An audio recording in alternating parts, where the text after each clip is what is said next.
the golden apostle. Who's afraid of that? The town is still with me. On any breakfast car, I'm off to the station.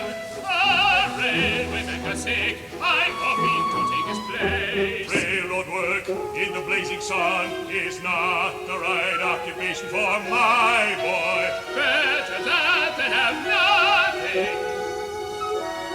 I'm going to the forest. So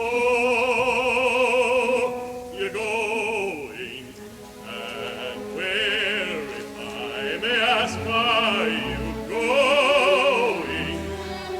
The employment office. Perhaps there may be a job there.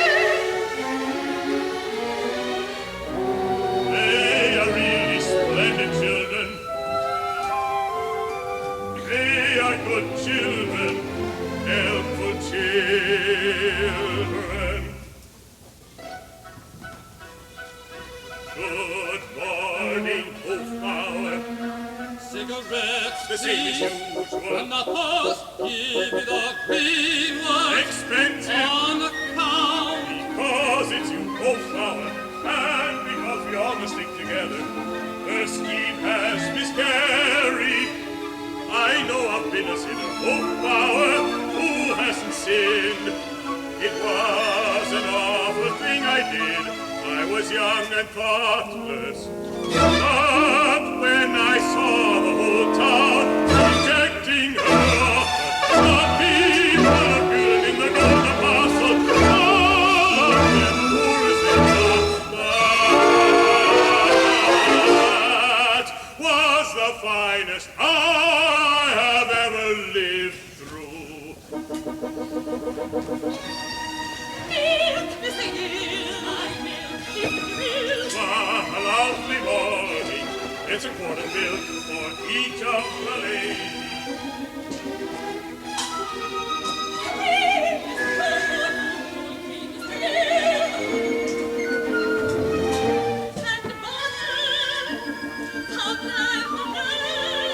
Strop it rich, ladies. Strop it rich. One for all for one. That's my law. That's also on credit.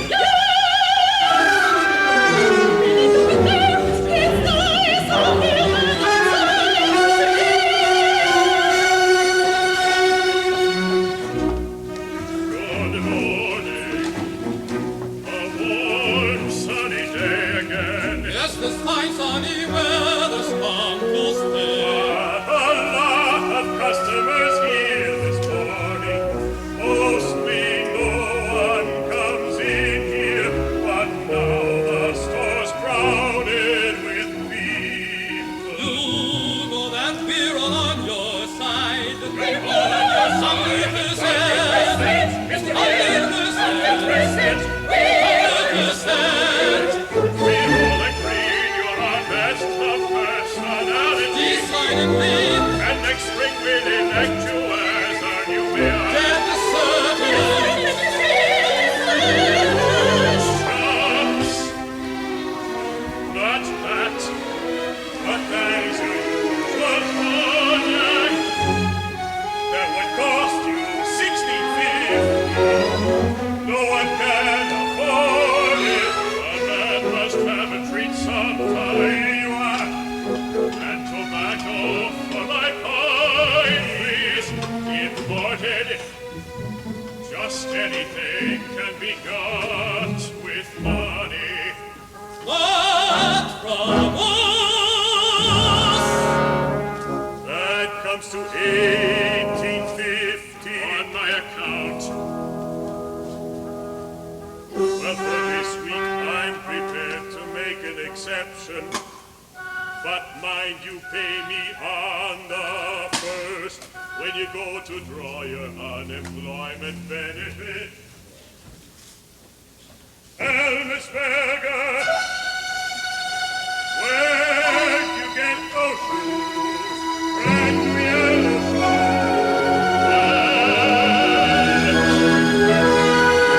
shoes.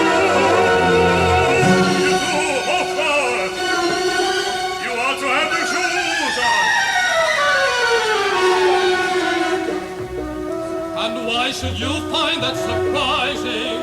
We can't be expected to walk about in old shoes forever. Those are new shoes. Where did you get enough money to buy them? We got them on credit, Mr. Bill.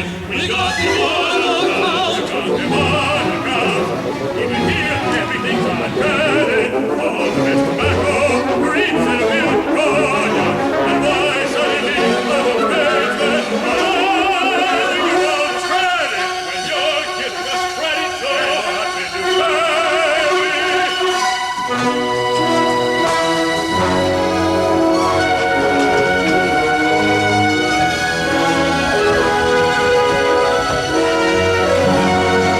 And what will you pay with?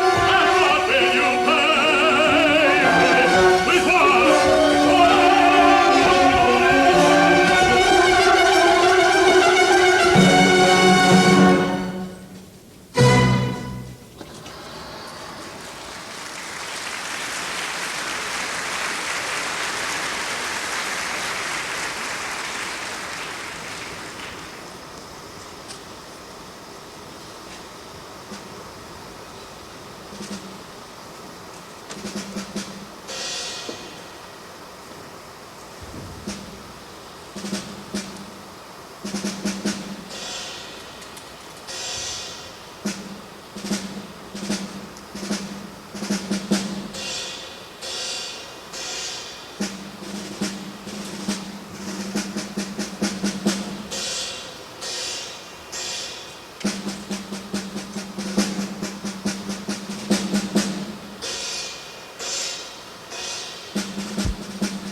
Please come inside to the sacristy. It is dark in here, but cool. Am I disturbing you, Pastor? The house of God is always open. I need your help. What kind? I'm very frightened. But what? The people. Frightened that they will kill you. My life's in the balance. Your life, yes, your immortal life. Prosperity's come to kill. They hunt me as if I were a beast. It's the specter of your conscience. The people are happy. The girls wear pretty clothes. The boys are buying fancy jackets. The town prepares itself to make my murder a public holiday. And I am going mad with terror.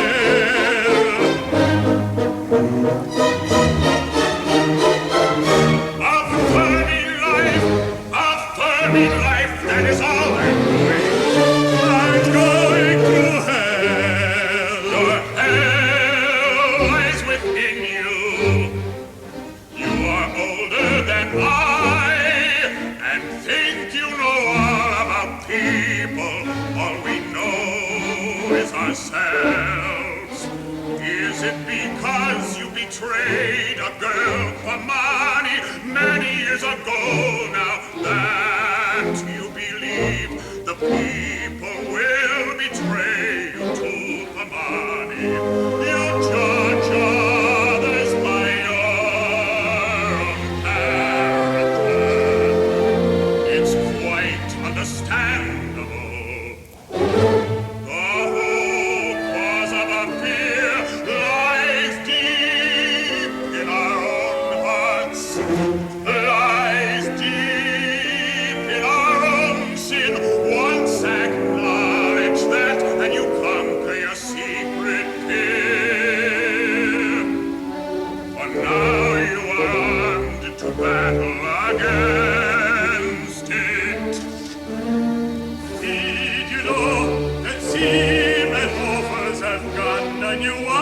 see, what concern is that of yours? It's on credit!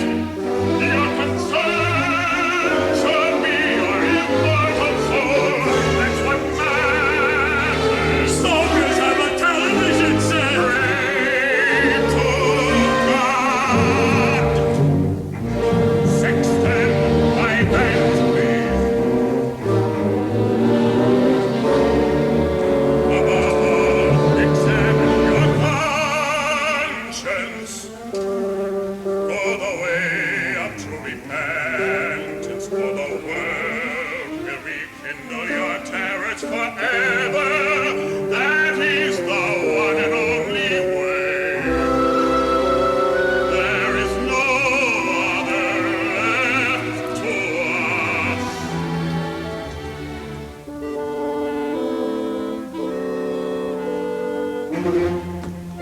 I go now to discharge my office. I've a baptism. The Bible, sexton, the liturgy, the psalm-book. When children begin to cry, we must take them into strange places to that one faint glimmer that illumines the world for us. Prayer time. Isn't that yes? It stars their rich and powerful and burning light, life.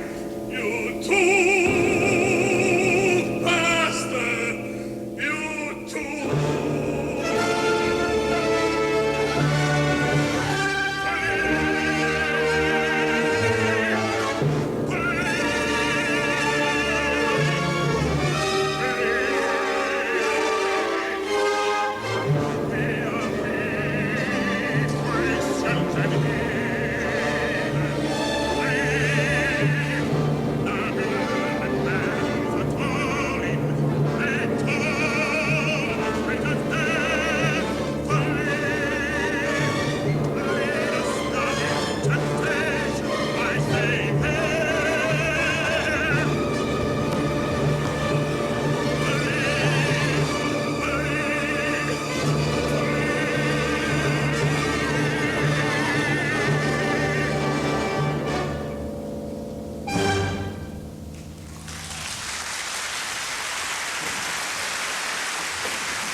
great, but that's ridiculous.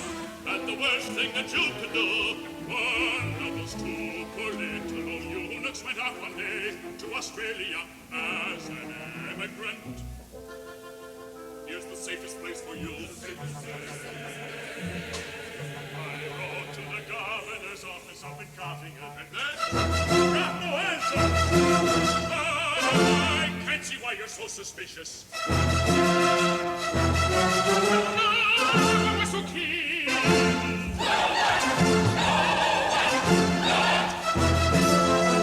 I never sent the letter off.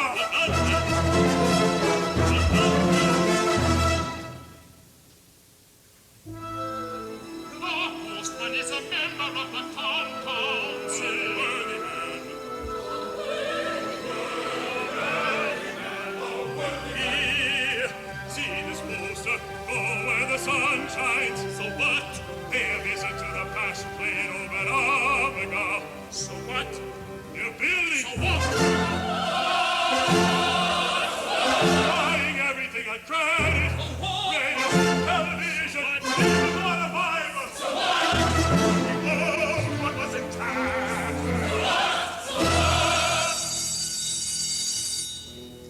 You surely see we are on your ground. The whole of England is here with you.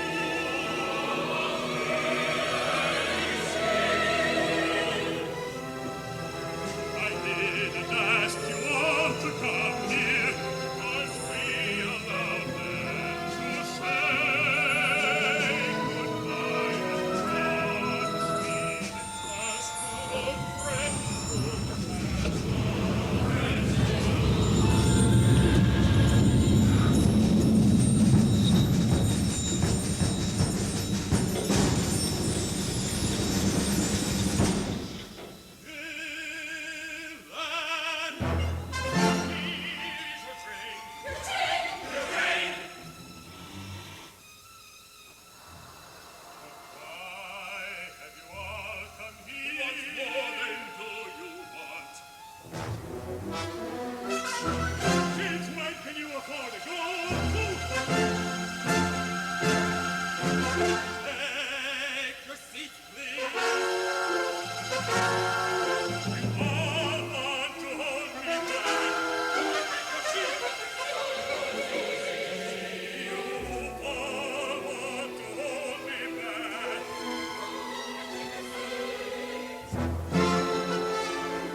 Tomorrow evening, October 25, 1972, the curtain will rise on one of the highlights of the golden anniversary season of the San Francisco Opera, the American premiere of The Visit of the Old Lady by Gottfried Von Einem, based on the modern dramatic classic by Nobel Prize winner Friedrich Dürrenmatt. It is safe to say that no new operatic work of the last decade has been met by the international opera public with such intense interest and avid enthusiasm. The opera received its premiere on May 23, 1971 at the Vienna State Opera, and was considered then the outstanding new production of its season. In the 18 months since its introduction, It has received major productions at several important European opera houses, Berlin, Zurich, Graz, and Mannheim, among others. The reason for this is not hard to find, for in its moral directness, the opera reveals an almost classic simplicity. Claire Zachanassian, the richest woman in the world, returns to her hometown of Gülen after an absence of 40 years and proposes to make the dying village rich again by bestowing upon it a veritable fortune. But only on one condition. She demands justice, and justice of a peculiar kind. She wishes the life of the town's most beloved citizen, the shopkeeper, Alfred Ill. It was in their youth that Ill had seduced and impregnated the girl, making her a prostitute in the eyes of the world and in her own eyes. The townspeople are, of course, shocked at her proposal, but gradually lured by the promise of wealth and betrayed by their own moral corruption, they deliver up, on schedule, the body of Alfred Ill.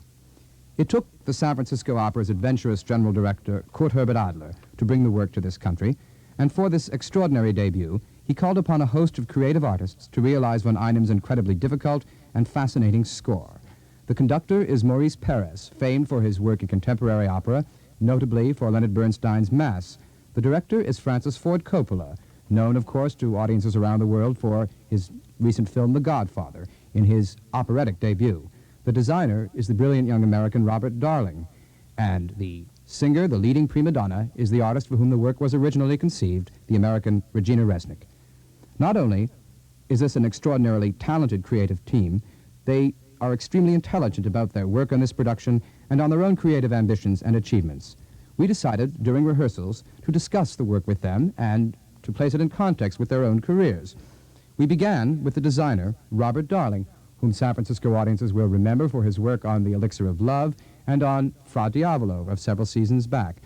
Robert Darling is an unusual director, an unusual designer, in that he considers all aspects of the work, not merely his own. And on talking with him recently, I think this becomes self-evident. A few years ago up in Seattle, you did a production of The Visit, Dürrenmatt's play, as a play. Now you're doing Von Einem's opera based on Dürrenmatt's play. Do you find any differences, because you're now here in San Francisco working with the opera company? Not that there are differences because you're working with this opera company, but I mean, do you find any different challenges in designing sets for an opera or for a play, which is basically the same thing? Well, the project originally piqued my curiosity for that very reason, because I looked upon the production of The Visit, the play that I did for the Seattle Repertory several years ago, as the culmination of a period of my development as a designer. I had recently come back from studying in Europe and had been very influenced, noticeably influenced by Wieland Wagner and Czechoslovakian designers and so forth and so on. And all of that I brought to bear on the production of The Visit. I also had been living in Eastern countries and East Berlin for a long period of time, and so I felt part of that milieu which I brought to that production of The Visit. At the time, I knew that it was, for me, an important milestone. It turned out to be a very grueling experience because I was technically demanding an enormous amount from the Seattle Repertory Theater and their technical staff, and we were doing junk sculpture, and it was I was very hung up with the idea of the town of Gülen and the Güleners themselves making a change when the promise of money arrives for them. They suddenly change, and the set was in a way very classic. It was a series of posts which could be forest or what you will, and strung between them were sculptural shapes that were encrusted with objects that people feel they need. There turned out to be shoes and hats and pieces of costume and pieces of objects which you had around the house, all cut up and encrusted on the set. And as the play progressed and they suddenly needed other things, those objects changed first into plastic materials, and then into metal materials, and then into finally chromium shiny materials, and the posts themselves reversed when we came to the trial scene, and they were all metallic on the inside with lights which focused on ill, and it was very, very abstract in its way, and yet concentrated on the fact that the people of the town and their environment was changing. when Mr. A approached me with the possibility of doing the visit this year, I thought, well, okay, you've solved it. You know the answers to all of the piece. There was a score available, which I played, and a piano score, and there was a tape of the Vienna production, which I listened to and found rather dismal. And then I sat down with the piano score and the Vienna tape and found that the tape had nothing to do at all with the score, amazingly enough. That it had been, for one reason or another, the notes that were being sung by the cast in Vienna bore little resemblance to the notes that were written. And even the orchestra was just only a vague reminiscence of what was there. So I thought, well, all right, this is very curious. I mean, my piano playing tells me one thing. It's very wretched to begin with, but something is there that is not being represented by the tape. And then the problem occurs of how do you reconcile the two pieces. The visit play is written in a very flowing style. There are symbols in it that at times are very obvious, or seem to be very obvious. The panther symbolism, for instance. She has a panther, and the panther escapes, and when the panther escapes, the townspeople run after the panther with shotguns, and Ill, in his paranoia at that point, seems to feel that the town is running after him. In condensing the opera, Dürrenmatt and Von Einem eliminated all of that, and it turns out that Dürrenmatt himself felt that this symbolism now, 20 years after the play was written, is no longer necessary. He himself, Dürrenmatt, has grown emotionally beyond it, and he's now telling another story. And I think it shows in the opera, which is fascinating. It's no longer an indictment of a Middle European town, Swiss-Austrian, that has succumbed to the crass commercialism offered by post-war materialism. But he's telling the story about a woman and a man who, in their catering to the mores of the time, have screwed themselves up so totally that they have missed the chance for some kind of human fulfillment together. And the emphasis is switched. And when I began to realize that, it was obvious that you couldn't do a play in which you base the whole physical environment about the town. Because while the outside story framework is still there, we now have an opera in which the motivations of the principal characters, Il and Clara, are the paramount thing that you're having to deal with. And all of the big musical moments revolve around that fact. They revolve around Clara and Il. And the big impact, in many ways, of the play is the announcement of the offer, for instance, is a very big impact, and it's the town's reaction, which is so extraordinary. And that is developed even further in the play. All of those elements are still there, but I think because of the musical nature, the emphasis has switched onto the main character, so it became a different switch.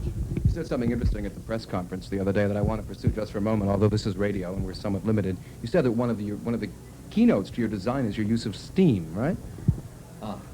Well, yes. And this also grew out of the music. The interludes, Von Einem, I was speaking a little bit earlier about the play being a piece which flows and moves through scenes. The opera is written in individual scenes. You have the scene at the railroad station, end of the scene at the railroad station, and the forest scene. Then you have the forest scene, end of the forest scene, and then you have the scene in the Golden Apostle. They are very definite. Von Einem puts a tag, he puts a cadence, a chord at the end of each of those scenes. He expects applause, I assume, at the end of each of those scenes. Anyway, they are clipped, they are cut. I feel that we are living in an age tempered by movies and television, what you will, and we expect things to flow through. And initially that disturbed me a great deal because it seemed that we were writing a form that was not inherent in the piece. But it also breaks up the moments in a rather interesting way, bit by bit by bit. And the interludes that he has written to cover it are mostly percussion. I think there's a cymbal, a triangle, and drums of various sorts. They are also the kinds of musical sounds that he uses underneath the train. In the play, the train station frames the entire play, beginning, middle, and end. In the opera, it does not frame the play, but it does begin it, and it is in the middle end of the second act, or as we are performing at the end of the first act. So Francis Coppola and I both decided that this motif was something that could be grasped and dealt with and developed. Francis had noticed when he was looking at the equipment in the opera house, the old steam curtain, which was originally put in for the ring of the Nibelungen when the house was built and has never been used. It makes too much noise for one thing, and you usually can't avail yourself of it. We have tapped off the steam, which also heats this building and the whole city center, I think. And if it's a cold day, we may not be able to do the production of The Visit, but nevertheless, we decided to use the steam curtain. In the pre-tech period, we found that the steam curtain itself wasn't enough to do quite what we wanted in terms of the changes, and in terms of what we wanted, especially with the passing train effect. So we altered the mechanism to the steam curtain, and they put in solenoid valves and so forth, so that it's controllable, and then we use steam pans as well, and so we have a lot of steam. Your set itself, I believe Mr. Coppola was saying, is dominated by this train station effect, or the idea of steel, well, isn't it? There's two things which Francis felt were important to get across to the audience. One was the power idea, the money, wealth, power idea. In the play, he felt that was symbolized by the train station, so that kind of modern, hard, commercialism is not the right word, but the power of wealth. We wanted to symbolize in some way, and therefore the stage is surrounded by a superstructure of a railroad crossing. It's a huge sort of trestle effect with electric wires for an electric train and a steam track for a steam train. I mean, it's a universal railroad track. And then the stage picture, inside of that, you see the lyrical moments of the forest, always. Plus a rather empty town. The windows sort of stare out and you don't see anything out of the windows, and the town itself is very hollow looking. But that's the frame for the whole production, so that you have the power and you have the lyricism of the forest and the trees where Clara and Il had their one chance at romance. The director, Francis Ford Coppola, also had pronounced ideas about Dürrenmatt's original play and Gottfried Von Einem's operatic adaptation. I don't think there really is as much a difference in the actual text. I think the visit that we're doing has been, Dürrenmatt kind of made it more concise for operatic purposes. I think the difference you think of is that both the famous production done here in the 50s and the film greatly softened and romanticized the original piece, whereas it had tremendous romantic elements, but they were always collided with very grotesque and black moments. The woman herself is a monster with a wooden leg and an ivory hand, and of course at the end she does not relent. I think in the movie someone told me that she lets him off. So, I mean, the whole intention of the play, when you take a step like that, it's like a different play entirely, and it makes no sense. Music's always been a very big part of your background, although until now, except for perhaps the opera aria and the wedding scene of The Godfather, there hasn't been too much example of it in your career. What induced you, I know who induced you, it was probably Mr. Adler, but what induced you to finally produce an opera? I had actually, I had wanted to do, and I'm not a musician, but my family are all musicians, and I had wanted to do an opera, but I was involved in other things, and he kind of, by coincidence, came up with the thought, and although this year is a very bad year for me in terms of being overcommitted, I thought it was a good opportunity to try it, And how is it, now you've worked with actors a lot. What is it like? Is there any difference in working with opera singers? Yeah, I'm, of course, this is like a college extension course for me, is that I'm learning while you learn, so to speak, but I find the way I work with actors in film, or the way I've come to work with actors in film, involves less making moments definitive. I mean, you don't say do this and do this and do this, but rather to try to set up what they're doing in a provocative way so that when they come together, things happen. And I'm finding that the whole thrust in opera is the opposite, which is to make everything will do. I do this, do this, do this, do this. And I feel that partially is what gives some opera acting that I've seen a very kind of stereotyped or stylized manner. So I'm hoping to kind of to work the other way, although it's difficult when you're trying to set it up in 2 weeks and everyone just wants to know where do I go and what do I do. So I'm kind of reconciling those two extremes. Do you find that the music in some way is doing the job for you of a kind of emotional intensity? Oh yeah, well, I obviously that's what it's all about and what's supposed to happen, and I have seen in places how that works, and I'm fascinated with it. One of the reasons I'm doing this is that I believe when you work in film, that a kind of cross-changing of doing a play, doing an opera, doing a film constantly keeps you on your toes, and you learn from one and you bring it to another, and that's the main reason I'm doing it. And I become fascinated with things that I see working. Of course, we're now a week away from it. We've been rehearsing only a week, and I'm waiting to see how it's going to work myself. And did you find, do you think that you found here a group of singing actors with whom you can easily work, whose ideas get along with you? I know that Ms. Resnick is now into directing, and I wondered are you and she getting along perfectly well? Will she still take the kind of direction, even though that she definitely has pronounced ideas about the character of Claire and about the opera as a whole?